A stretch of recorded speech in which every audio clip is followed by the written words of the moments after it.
infamous fear, and this is period drama.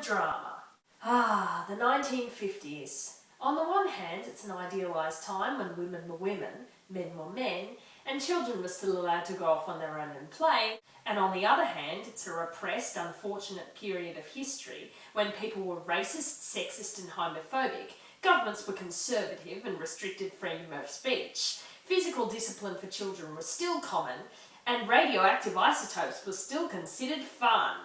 Now on period drama, I like to maintain a balance. No time is 100% good or bad, and a good period drama should reflect that.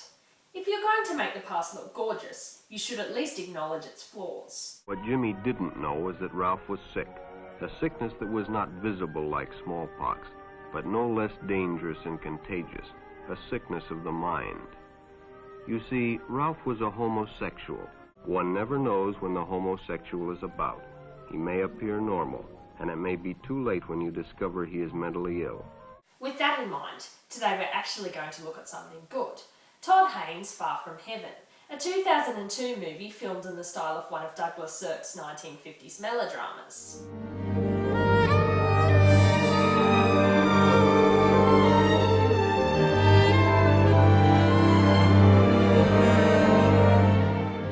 Kathy has a perfect life. She's a beautiful blonde with a boy and a girl who has a house in an upper middle class white neighbourhood with a black maid, and her husband is a well-paid, highly regarded advertising executive. Sound familiar? Now let me quickly get into the reasoning as to why many period dramas are television series instead of movies. Either the drama is an adaptation of a novel, which is too long to work well as a movie, or the television format gives producers far more leeway to focus on multiple characters and perspectives. A good period drama should accomplish two things with the storyline. Not only should it focus and develop on the characters and the plot, but it also should tie in current events, the social conventions and the history of the time.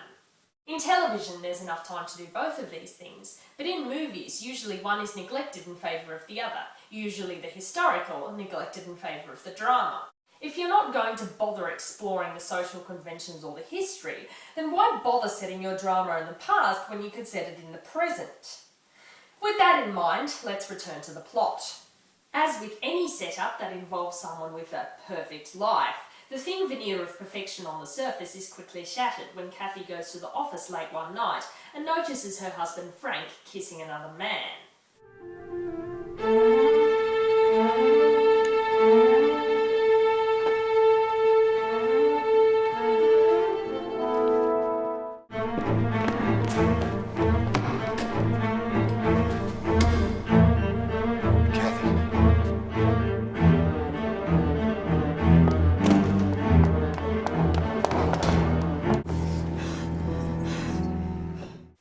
Admits that he's had problems for a while and goes to see a doctor about his homosexuality. Today, the general attitude regarding this sort of behavior is naturally more modern, more scientific than it ever has been before. But for those who do seek treatment, who possess the will and desire to lead a normal life, there still remains only a scant 5 to 30% rate of success for complete heterosexual conversion. I know this can all seem rather daunting at first. I suggest you take some time. Think over the various options we've discussed. Discuss it with your wife. No, I already know. I want to begin treatment. I can't let this thing destroy my life. Well, I'm sure there are numerous doctors at Hartford or Springfield if you want to start... I just want to get the whole fucking thing over with. Can you understand that?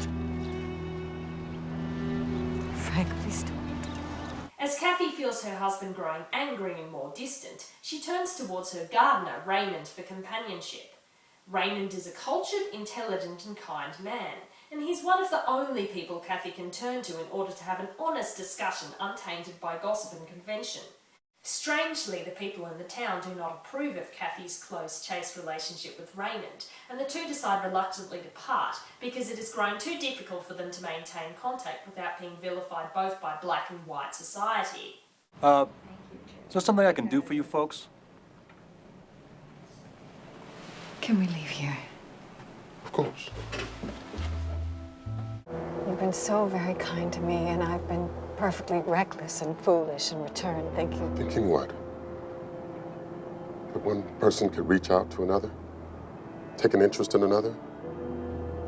That maybe for one fleeting instant could manage to see beyond the surface? Beyond the color of things? Not now, not with rocks coming through the windows every night. Raymond, that's hateful. Well, it's not whites throwing them. It's colors. No. Yeah. Seems to be the one place where whites and colors are in full harmony. Perhaps it's unfair to rate movies with the same criteria as television series, because when it comes to period drama, they're already at a disadvantage.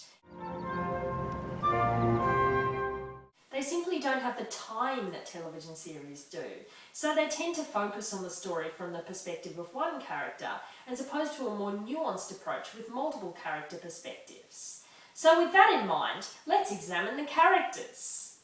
The film is shown solely through the perspective of Kathy, played by Julianne Moore in a wonderful understated performance. We are able to see Kathy's perspectives changing and her struggle to maintain her veneer of respectability as the certainties of her life fall apart around her. Unlike the petulant, childish Betty of Mad Men, she's a mature, open-minded woman who tries her hardest to understand the struggles of both her husband and Raymond with the society that they live in. Frank has the potential to be the most interesting character in the movie, however he's shamefully underdeveloped and ignored. His struggle with homosexuality is resolved off-screen when he falls in love with a man we only see for about 2 minutes, and then he decides to leave Kathy for him. I would have liked to see a lot more of him, perhaps even for the movie to have been presented from his perspective. I've fallen in love with someone.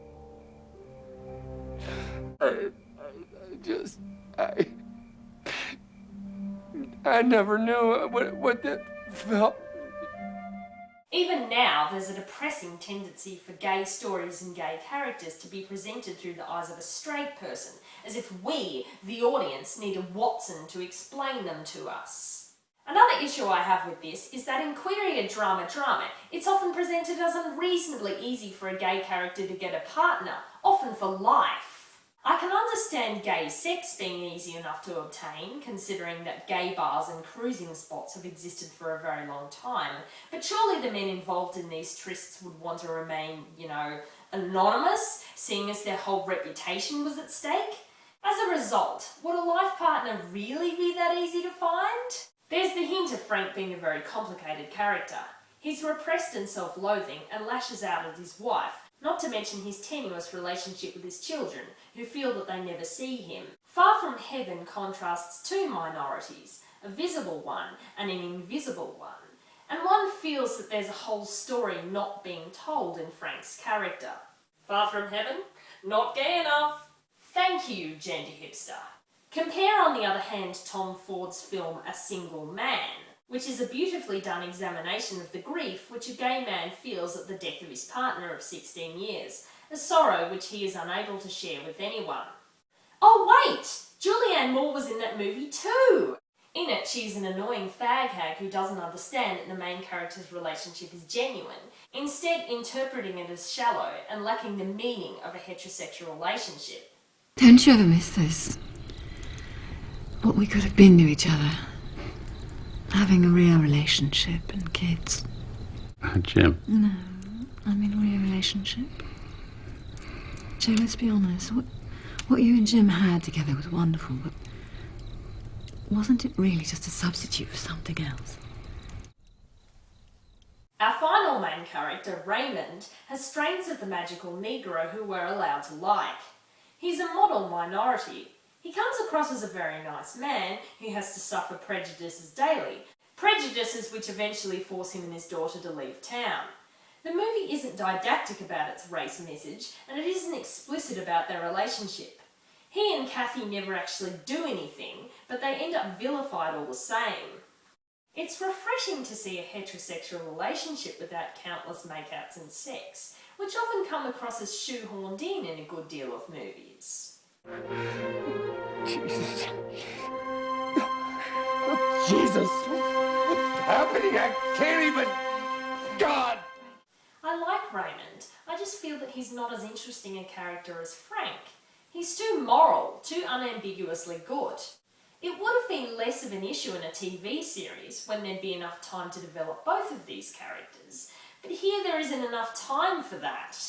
So now that we've established what the story and the main characters are like, how does Far From Heaven do in terms of period accuracy? This is a very beautiful film. A good period drama is a feast for the eyes, and Far From Heaven spoils us with lavish visuals. There is a colour theme going through the movie. Green lighting for forbidden or illicit pleasures, blue to reflect misery, and warm autumnal colours to show idealism and perfection.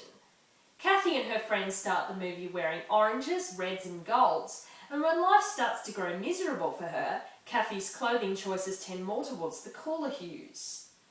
The costume is very beautiful, classic 50s, showing both the full-skirted designs inspired by Dior's new look, and the tighter, more fitted dresses also of the period, as well as showcasing clothing from other class groups and occupations. The setting has a very idyllic feeling, with the opening and closing shots of the streetscape showing pastel-tone cars to go with the pastel-tone titles.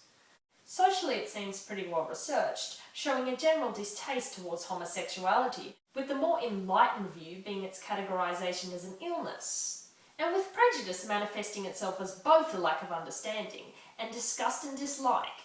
Kathleen Whitaker and her kindness to homosexuals. That word.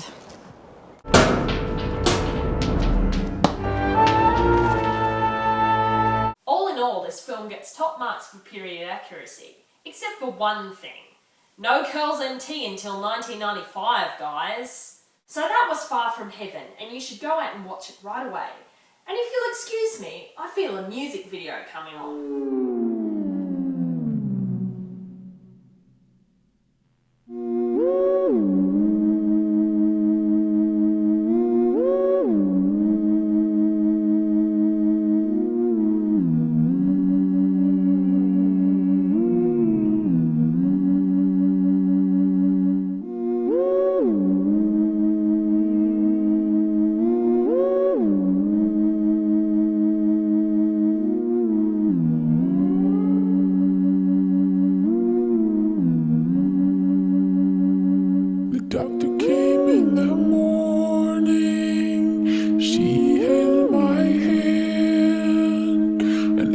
Was it worth it? Could it be worse than this?